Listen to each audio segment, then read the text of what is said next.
Y el país se integra en este momento. Vamos a tratar lo que sería el debate presidencial, pero principalmente lo que son los ejes temáticos para este debate de segunda vuelta. Y para dar tratamiento y análisis a esta situación, a esta temática, vamos a hablar con Santiago Carranco, quien es analista político, y vamos a tratar estos 5 debates para ver si es conveniente para las necesidades y urgencias de la ciudadanía. ¿Cómo está, Santiago? Buen día. ¿Cómo está, Nicole? Mucho gusto y un gusto también a quienes nos escuchan el día de hoy. Sí, en efecto, el debate que se desarrollará este domingo cuenta con 5 ejes. Estamos hablando del tema de educación, el tema de salud y seguridad social, el tema económico, el tema específico securitario y uno de gobernabilidad. Creo que son cuestiones que en efecto preocuparían al país, pero a cualquier país en sí.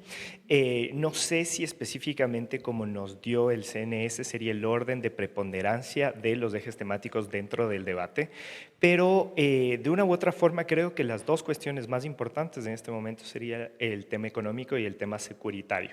Además también es importante tener en cuenta cómo se desarrollará este debate, que va a ser obviamente diferente al que tuvimos con 16 candidatos.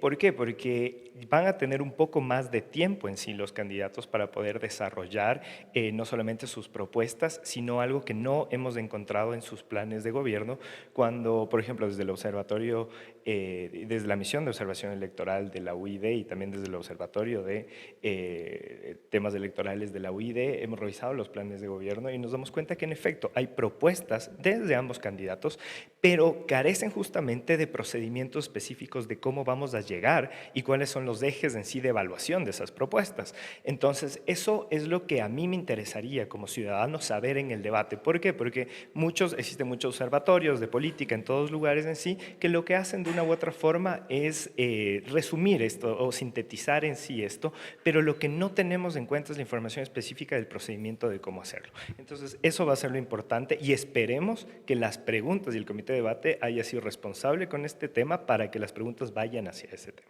Prácticamente estaríamos diciendo que en estos, digamos, en estas propuestas de gobierno está tal vez la idea, pero no los mecanismos, no las herramientas ni las estrategias. Tal cual, tal cual. Nos dicen, bueno, nos dicen hasta cierto punto escuetamente hacia dónde quiere ir el país. En una serie de subtítulos y todas las cuestiones hay un plan que está un poco más estructurado, pero que hasta cierto punto no está también al tanto del contexto del país. Eso también es preocupante. El otro, en cambio, se lo nota bastante reactivo con el contexto específico del país. Y como le digo, son ideas que se tienen, pero, por ejemplo, yo no vi ningún tipo de indicadores específicos de hacia dónde se quiere llegar. Y al final, ese es el tema. O sea, nosotros podemos tener grandes ideas para solucionar todos los problemas que aquejan el país, los problemas justamente que van a estar tratados dentro del debate, pero si nosotros no tenemos indicadores, un procedimiento específico de etapas de cómo vamos a llegar a estos indicadores deseables, por ejemplo, de reducción de violencia, reducción de crímenes violentos hasta cierto año específicamente, y a su vez, con qué presupuesto nosotros lo vamos a fomentar específicamente estas ideas, estos planes, entonces ahí es donde básicamente no existen y después vamos a tener una serie de problemas de gobernabilidad específicamente en el próximo gobierno, algo que obviamente no queremos. Desde este análisis podemos entonces concluir cuál de los dos programas de gobierno tendrían o se apegarían más a la realidad. A ver, creo que en el momento en que no tenemos específicamente un procedimiento específico de cómo hacerlo, que no tenemos específicamente un financiamiento y de dónde van a salir este tipo de financiamientos, creo que ahí es donde se disocia de la realidad. Y a su vez también hay que tener en cuenta esto, la misma institución, el mismo Ecuador en sí, a veces está alejado de la realidad de ciertos sectores. O sea, nos dimos cuenta en las revueltas en las cárceles, el Ecuador no tiene justamente control sobre este territorio. En el tema fronterizo, el Ecuador muchas veces carece de control en estos temas. Entonces, por ejemplo, aquí este es un tema de seguridad que va a ser muy importante en sí tratarlo, si bien es cierto, estamos hablando de crimen organizado y todo ese tipo de cuestiones, también va a ser importante cómo los candidatos empiezan a concatenar esto, porque justamente antes de ayer estuvimos conversando con un ex jefe de comando conjunto, ayer estuvimos conversando con la canciller y de una u otra manera sí se entiende y ya hemos cambiado este discurso en el que el tema de la seguridad es netamente mandar militares, meter preso a los niños básicamente que están dentro de este tema, si no nos dimos cuenta que es un problema económico, es un problema de falta de oportunidades, es un problema que va a concatenarse directamente con el tipo de inversión que nosotros logremos, con el tipo de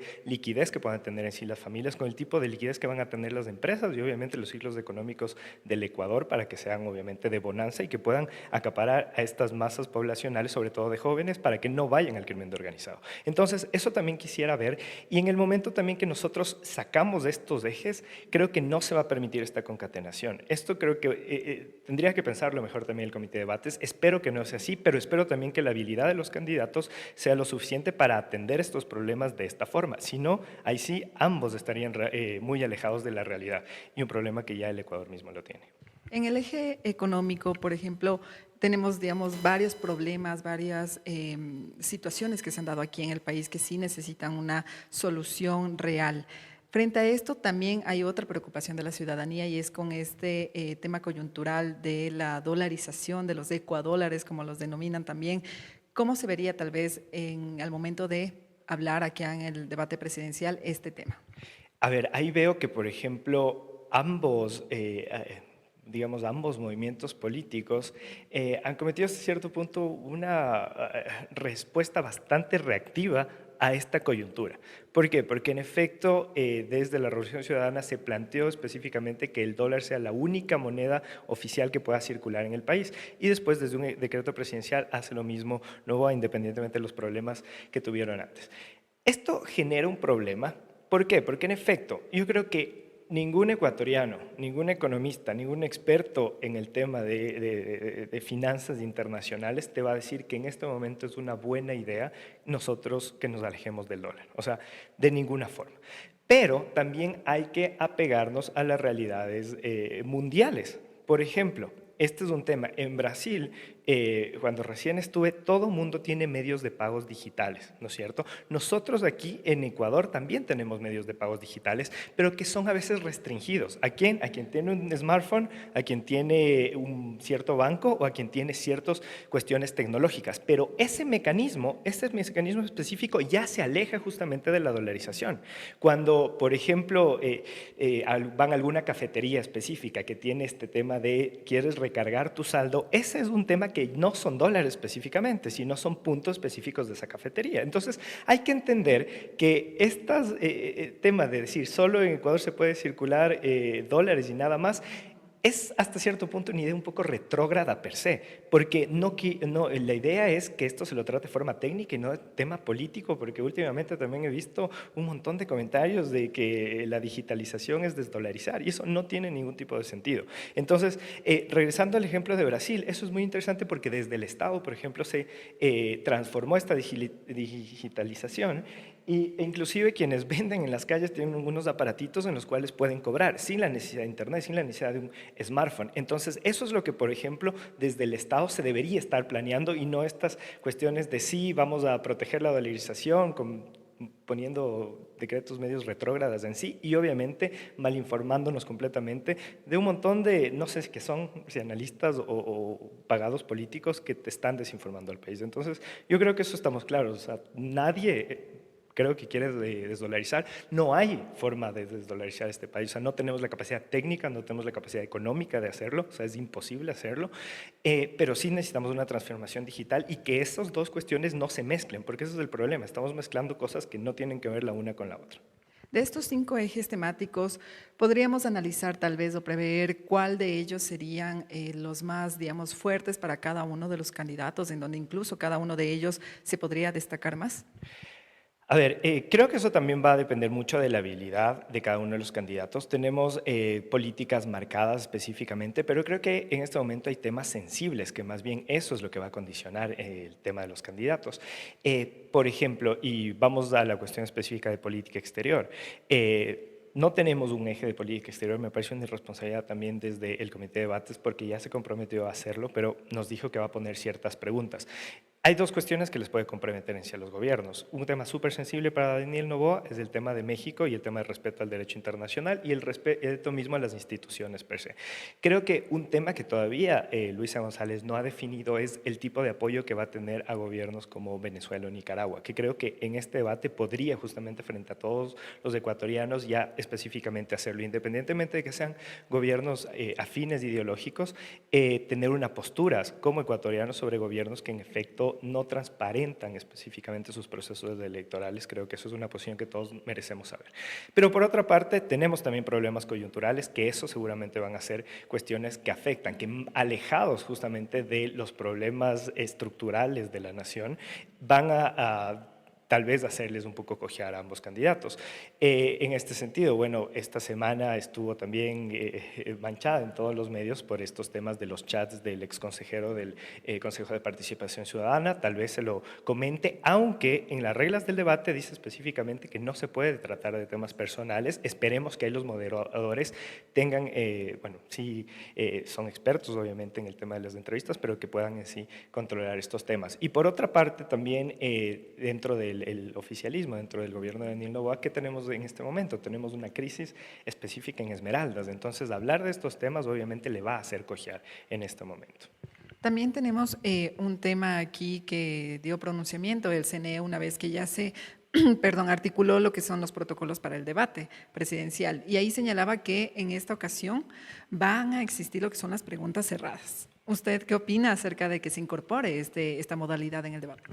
En efecto, bueno, eso estuvimos revisando recientemente y en primer lugar no está bastante claro porque nos dice que es una pregunta en la que tiene una respuesta de sí o no y 25 segundos de diálogo del tema. Esto es exactamente lo que como ecuatorianos no queremos para el debate. ¿Por qué? Porque como volvemos a lo que iniciamos del tema, lo que necesitamos saber específicamente es qué se va a hacer, en cuánto tiempo se va a hacer, con qué tipo de indicadores y cómo se vamos a financiar. Y esto en 25 segundos no se puede hacer. Ya vimos la experiencia de los primeros debates con 16 candidatos que tenían 30 segundos y que lo único que hacían lanzaban ideas completamente alejadas de la realidad. Entonces, esto es exactamente lo que no queremos, porque esto lo que hace es alimentar los medios de información rápido que carecen obviamente de cualquier tipo de análisis que necesitamos como ecuatorianos. Entonces, ahí es donde realmente creo que el comité de debates esta vez sí nos ha dejado debiendo un montón. Y también hago acuerdo de que en el primer debate hicieron preguntas que ya estaban hasta cierto punto sesgadas y condicionaban las preguntas. Unas preguntas que sean de opción 1 sí o de opción 2 no, condicionan específicamente las respuestas y eso no puede ser de ninguna manera un debate que tiene que ser neutral e imparcial. Muchísimas gracias, Santiago. En este momento, como escuchábamos, el análisis de Santiago Carranco acerca de lo que sería este debate presidencial de segunda vuelta que se realizará el próximo domingo 23 de marzo a partir de las 8 de la noche, en donde se escucharán las propuestas de gobierno de la candidata Luisa González y también del candidato Daniel Noboa y escuchar este análisis también en torno a lo que serían las problemáticas sociales, económicas, incluso de seguridad, que son parte de los ejes temáticos para este debate presidencial de segunda vuelta. Con esta información estaremos pendientes para traerles más novedades. Corape informa.